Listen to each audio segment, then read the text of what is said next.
Hey guys, it's Graham. I'm an author, read my books. New week in comics, we get the new G.I. Joe from Skybound. They finally brought the G.I. Joes and the Transformers together. Speaking of Transformers, we've got a new one here that is Astro Train on the cover. He's a triple changer.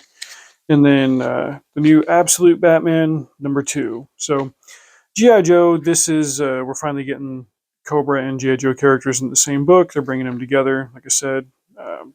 Couple of cool ones there on the back. This is really kind of a basic starter book for the team.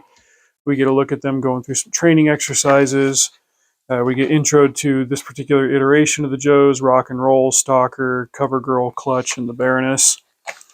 So a lot of these haven't been given a whole ton of screen time beforehand, but it just kind of shows the difficult dynamic that the team has before it gets into what's going on with Cobra, and there's Energon and stuff. There's one particular panel I'm looking for here. I ended up having to run something through Google Translate. It was kind of cool. I'll pause it here in a second when I freaking find it. But basically, like, Baroness and Stalker get into a snip fight here, and she says something to him in Russian, and he replies in Russian. He's the linguist. Just reminded me of back before Google Translate was so readily accessible, and you actually had to go check out library books to find out how to say something in another language. But here's basically what their exchange is. Baroness says, "Shut up, you stupid old pig, or I'll cut your neck in." I don't know what the che is. I'm guessing that it struggled to translate that. And then Stalker's reply is, "Try it, and I will not only kick your patootie, I'll drag you back to your mother and father and show them how their little princess has become a waste of a life. They brought you into this world, so maybe they'll do us all a favor and take you." It sounds like it was something that was run in through Google Translate and then put into the text there, but neat little Easter egg for those who wanted to chase it down. I just took pictures and uploaded it into Google Translate, and that's what it spat out. Anyway, I won't spoil the ending to it, but I think it's a good start for this first arc here, because at the end of it, except I'm not spoiling it, but the general gist of it is that Joe's and Cobra's finally cross paths as they're fighting over a MacGuffin. It's nice and colorful, and it was nice having Josh Williamson on there because he was handling a lot of the writing for, I think he was doing Duke and the Cobra Commander book. And so there's a tonal and aesthetic consistency that's nice to see. So this was cool. Strong start to a continuation here, and I'm looking forward to how this is going to cross over with the Transformers book. Speaking of Transformers, last month's issue was an unexpected backstory for Starscream, and that makes sense because it was setting up him getting found by these vagabond type guys here. They find his wreckage, and they attach him to a tank, and they control him. They put explosives in him. They're like, "We're going to team up with you. You're going to help us." I don't know all of the little G.I. Joe mini factions. I thought these guys were dreadnoks, but I could be wrong. They're more or less just kind of petty criminal dudes that have operated in the Cobra Commander periphery. And they find him. They want him on their side. There was this other cool backstory here that anytime that there's an attempt to redefine a villain and say, like, oh, maybe they're just misunderstood, maybe they have a good reason for acting the way that they do, I'm like, it's okay if there's like more moral clarity between good guys and bad guys. This one wasn't trying to justify or rehabilitate Starscream. I think it was just doing a good job of showing like how he got to be the way that he was. He wasn't originally so bloodthirsty or opposed to Megatron. Like, he joined up with the Decepticons to fight the Autobots because we saw in the last issue that he witnessed Optimus Prime killing other robots. So, naturally his response to that would be like, well, this must be the bad guy. I'm going to fight him. But then Megatron wanted him to execute some people. He even did the thing where he transforms into a gun, and he's like, "Hey, you've got to wield me." And Starscream resented being ordered to kill others, and that was then the genesis of his opposition to Megatron. But he still went down the villain path and became a bad guy, and you'll see that with the way that this issue ends. But he frees Astro Train here, and they team up before we get into the conclusion of it.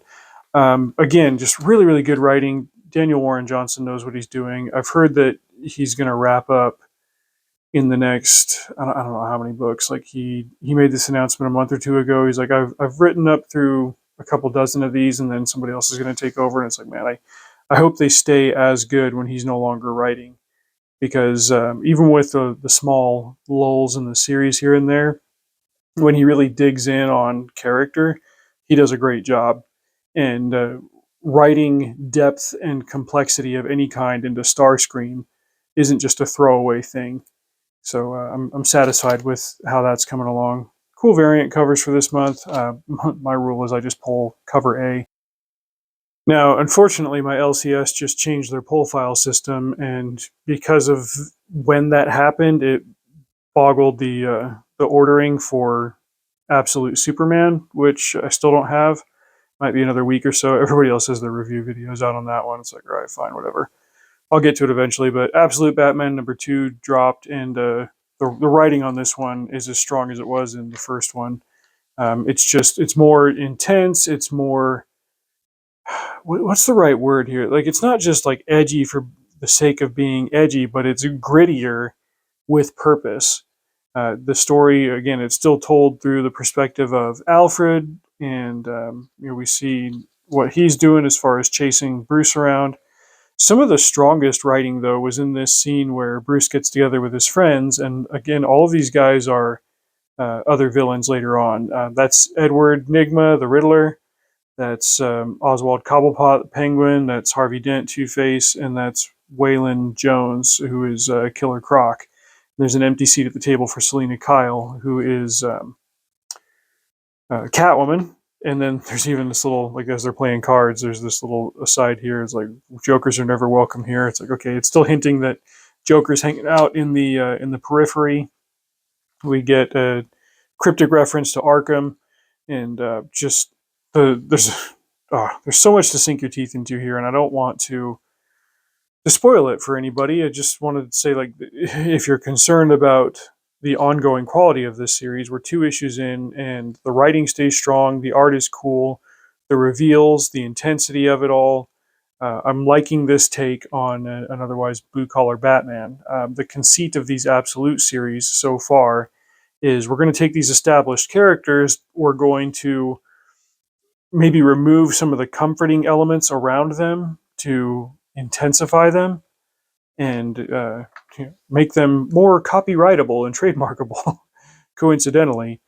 But there's an intensity to it that I appreciate. Batman, his mom is still alive, his dad is gone, he's not a billionaire, and so he's got to do the blue collar thing if he's going to be a hero.